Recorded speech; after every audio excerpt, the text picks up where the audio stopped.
Your most welcome to your channel. This is Asif Ali. बच्चों, आज की क्लास में हमारे एक नए टॉपिक की शुरुआत होगी, क्योंकि जितनी थ्योरी हमने लास्ट की कुछ वीडियोस में ऑलमोस्ट कंप्लीट करी हैं, उससे रिलेटेड हमने क्वेश्चन भी एक्सरसाइज के कंप्लीट कर लिए हैं। आज की जो क्लास में हम थ्योरी करने वाले हैं कवर, उससे ना करने के बाद हम आगे जो भी क्वेश्चन होंगे उनको कंप्लीट और कवर कर लेंगे। तो थ्योरी में पहला पॉइंट आपके सामने आपको दिख भी रहा होगा, charge against profit versus appropriation of profit. ये बहुत इंपॉर्टेंट टॉपिक है, इसकी बहुत इंपॉर्टेंट थ्योरी है, क्योंकि अब आने वाले जो भी पॉइंट्स होंगे वो कहीं ना कहीं इन दोनों बातों से रिलेट करते हुए होंगे।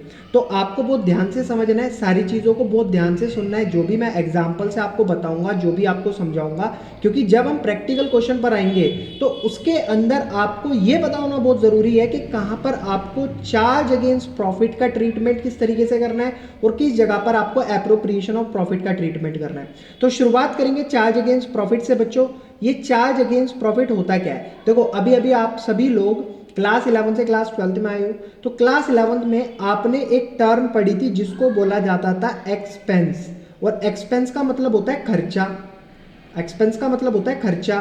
तो ये भी एक तरीके का खर्चा ही है, जिसको हम यहाँ पर एडवांस लेवल पर चार्ज अगेंस्ट प्रॉफिट का नाम देते हैं। ये है क्या? It is an expense. देखो यहाँ पर आया, इट इज एन एक्सपेंस। ये एक एक्सपेंस है, हैंस डिडक्टेड फ्रॉम रेवेन्यू, जिसको हम कहाँ से माइनस करते हैं? रेवेन्यू। और रेवेन्यू भी मैंने आपको बताया था कि जो हमारे पूरे साल सेल होकर पैसा आता है, सेल होने से टोटल पैसा आता है, उसे हम रेवेन्यू का नाम देते हैं। तो उस रेवेन्यू में से हम डायरेक्टली इस एक्सपेंस को घटाते हैं, जिसको हमने चार्ज अगेंस्ट प्रॉफिट नाम दिया है, टू डिटरमाइन नेट प्रॉफिट। और माइनस करने के बाद हमें क्या निकल कर आता है? नेट प्रॉफिट कितना हुआ है और हमारा नेट लॉस कितना हुआ है फॉर द ईयर, उस पूरे साल के अंदर। तो चार्ज अगेंस्ट प्रॉफिट एक ऐसी चीज है, जब भी आपका रिवेन्यू जनरेट होगा तो उस टोटल रिवेन्यू में से आपको वो सारे खर्चे निकाल देने हैं जो आपके फर्म के एक्सपेंसेस हैं। अब एक्सपेंसेस भी कई तरीके के होते हैं। एक एक्सपेंस तो वो होते हैं कि जो हमें देने हैं, लेकिन अगर हम नहीं भी देंगे तो हमारा काम चल जाएगा। जैसे पार्टनर की सैलरी, पार्टनर की सैलरी। और एक खर्चे ऐसे होते हैं जो हमें प्रॉफिट हो तो भी देने हैं और लॉस हो तो भी देने हैं। तो सर ऐसा क्या है? ऐसा ये है कि अगर आपने बैंक से लोन ले लिया और बैंक की अब इंस्टॉलमेंट बनेगी और उन इंस्टॉलमेंट को हर मंथ आपको पे करना पड़ेगा, तो उस इंस्टॉलमेंट को यहाँ पर चार्ज अगेंस्ट प्रॉफिट का नाम दिया गया है। पार्टनर सैलरी दोगे तो भी चलेगा, नहीं दोगे तो भी चलेगा इन केस अगर लॉस की सिचुएशन है, लेकिन जो बैंक का लोन है वो आपको प्रॉफिट है तो पे करना ही करना है, अदरवाइज लॉस हो जाता है तो उस सिचुएशन में भी आपको वो इंस्टॉलमेंट पे करनी ही करनी है। अब जरा इसको एक डायग्राम के माध्यम से समझाता हूँ आपको। मान लो ये हमारी एक फर्म है, इस फर्म के अंदर ये दो पार्टनर काम कर रहे हैं, ये दो पार्टनर काम कर रहे हैं। अब होता क्या है बच्चों कि अब काम करने के बाद आपकी फर्म को होता है प्रॉफिट, जिसको मैंने यहाँ पर नाम दिया नेट प्रॉफिट, या सिर्फ प्रॉफिट भी नाम दे सकता हूँ। और एक सिचुएशन में काम करने के बाद लॉस भी हो सकता है। तो अगर आपको प्रॉफिट हुआ तो आपको यहाँ पर एक्सपेंसेस पे करने हैं, ठीक है। और अगर आपको लॉस हुआ तब भी आपको यहाँ पर एक्सपेंसेस पे करने होते हैं। उस सिचुएशन को ही हम यहाँ पर क्या बोल रहे हैं बार बार? Charge against profit. तो जैसे जैसे हम आगे बढ़ते रहेंगे वैसे वैसे आपको डीपली इसकी सारी चीजें समझ आती चली जाएंगी। अदरवाइज सेकंड पॉइंट आता है यहाँ पर एप्रोप्रिएशन ऑफ प्रॉफिट। अब ये एप्रोप्रिएशन ऑफ प्रॉफिट क्या होता है?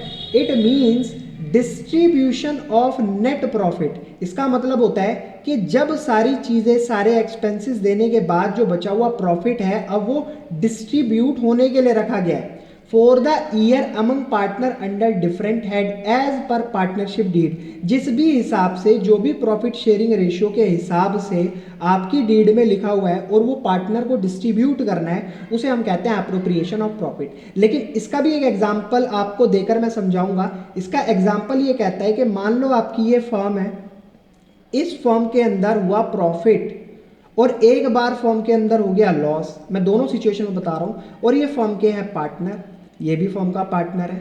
तो अगर होता है प्रॉफिट तो इस सिचुएशन के अंदर पार्टनर को पार्टनरशिप डीड में अगर लिखा हुआ है इंटरेस्ट ऑन कैपिटल तो इंटरेस्ट ऑन कैपिटल दी जाएगी, अदरवाइज सैलरी लिखी हुई है तो सैलरी भी दी जाएगी। और भी इसके अलावा बहुत सी सिचुएशन ऐसी हैं जो पार्टनर्स को दी जाती हैं। तो यहाँ पर प्रॉफिट की सिचुएशन में इसको मिलेगा ही मिलेगा, अदरवाइज फर्म को हो जाता है लॉस। तो इस सिचुएशन के अंदर ना तो पार्टनर को इंटरेस्ट ऑन कैपिटल दी जाएगी, ना ही पार्टनर को किसी भी प्रकार की सैलरी दी जाएगी, या इसके अलावा और भी जो पार्टनर का बेनिफिट है उसको नहीं दिया जाएगा। ये लॉस की सिचुएशन होती है, लेकिन ये कंडीशन कहाँ अप्लाई होती है? आपके एप्रोप्रिएशन ऑफ प्रॉफिट की सिचुएशन में अप्लाई होती है। तो आई होप आपको ये बहुत अच्छे तरीके से समझ आया होगा मैंने क्या समझाया है। चार्ज अगेंस्ट प्रॉफिट, फर्म को प्रॉफिट होगा तो भी पे करना है, फर्म को लॉस होगा तो भी पे करना है। अदरवाइज एप्रोप्रिएशन ऑफ प्रॉफिट का कहना यह है कि प्रॉफिट होगा तो हम पे करेंगे, अदरवाइज लॉस हो गया तो हम पे नहीं करेंगे। अब बात करते हैं ट्रीटमेंट की। तो चार्ज अगेंस्ट प्रॉफिट का ट्रीटमेंट बच्चों क्या कहता है? ये कहता है कि it is debited to P&L account. अब आपने क्लास 11th में क्या पढ़ा था? ट्रेडिंग अकाउंट पढ़ा था, ठीक है सर, आता है आपको बनाना, मेरे को पता है। फिर उसके बाद आपने पढ़ा होगा प्रॉफिट एंड लॉस अकाउंट। तो यही उस प्रॉफिट एंड लॉस अकाउंट की बात हो रही है। इस प्रॉफिट एंड लॉस अकाउंट में आपने क्या देखा था कि जितनी भी डेबिट साइड होती थी और जो भी क्रेडिट साइड होती थी, तो डेबिट साइड सारे हमारे एक्सपेंसेस आ जाया करते थे और डेबिट साइड हम सारी इनकम को नोट करा करते थे। तो क्योंकि अब सारे एक्सपेंसेस की बात हो रही है, चार्ज अगेंस्ट प्रॉफिट मैंने क्या बताया, एक एक्सपेंस है, तो इसीलिए हम इसका ट्रीटमेंट क्या करते हैं? डेबिट कर देते हैं इसको P&L अकाउंट से। It is allowed before appropriation of profit. ये एप्रोप्रिएशन ऑफ प्रॉफिट से पहले का काम होता है चार्ज अगेंस्ट प्रॉफिट का। अब ये पॉइंट मेरे को पक्का पता है आपको नहीं समझ आया होगा। देखो भाई, एप्रोप्रिएशन ऑफ प्रॉफिट हम क्या देख रहे हैं कि प्रॉफिट होगा तो हम उसको देंगे, अदरवाइज हम नहीं देंगे। लेकिन एप्रोप्रिएशन ऑफ प्रॉफिट में पहले नंबर हमारा चार्ज अगेंस्ट प्रॉफिट का आता है। देखो, एक्सपेंसेस तो पे करने ही करने, प्रॉफिट बचा पहले एक्सपेंसेस पे करें, उसके बाद अगर प्रॉफिट बचा तो हम देंगे। अदरवाइज हमने प्रॉफिट बचा एक्सपेंसेस पे करें, प्रॉफिट नहीं बचा तो कुछ नहीं दिया। तो इसमें एप्रोप्रिएशन ऑफ प्रॉफिट से पहले जो आता है वो आता है चार्ज अगेंस्ट प्रॉफिट। तो इसीलिए इन्होंने कहा है कि it is allowed before, before means पहले, एप्रोप्रिएशन ऑफ प्रॉफिट से पहले हमारा चार्ज अगेंस्ट प्रॉफिट आता है। अब इसमें देखो दो एग्जांपल मैंने यहां पर भी लिखे हुए हैं। रेंट पेड टू पार्टनर, अगर मान लो कोई पार्टनर है, ये पार्टनर है, इस पार्टनर ने इस अपनी फर्म को, ये देखो इसका ऑनर भी तो है, ये पार्टनर इस फर्म का ऑनर भी है। इस पार्टनर ने कहा कि मेरे पास ना एक प्रॉपर्टी है और फर्म तुम मेरी प्रॉपर्टी यूज कर लो। तो अब इसके बदले ये जो फर्म है इसकी, ये इसको क्या देगी? रेंट देगी। तो ये इस सिचुएशन के अंदर ये जो रेंट है ये बन गया चार्ज अगेंस्ट प्रॉफिट। तो यहां पर इसीलिए चार्ज अगेंस्ट प्रॉफिट के एग्जांपल में लिखा गया rent paid to partner. Profit होगा तो भी देना है, नहीं होगा तो भी देना है। नेक्स्ट पॉइंट की तरफ बढ़ते हैं, interest on loan by partner. तो मैंने यहां पर इंस्टॉलमेंट वाली बात जो कहनी चाहिए थी उसका मतलब यही था कि अगर पार्टनर ने अब की बार प्रॉपर्टी की जगह कोई लोन दे दिया फर्म को, तो उस सिचुएशन के अंदर फर्म इसको रिटर्न में देगी इंटरेस्ट उस लोन का। अब फर्म को उसमें प्रॉफिट हो तो भी वो उसको पार्टनर को देगी, और अदरवाइज लॉस हो गया तो उस सिचुएशन के अंदर भी वो इस पार्टनर को क्या पे करेगी ही करेगी।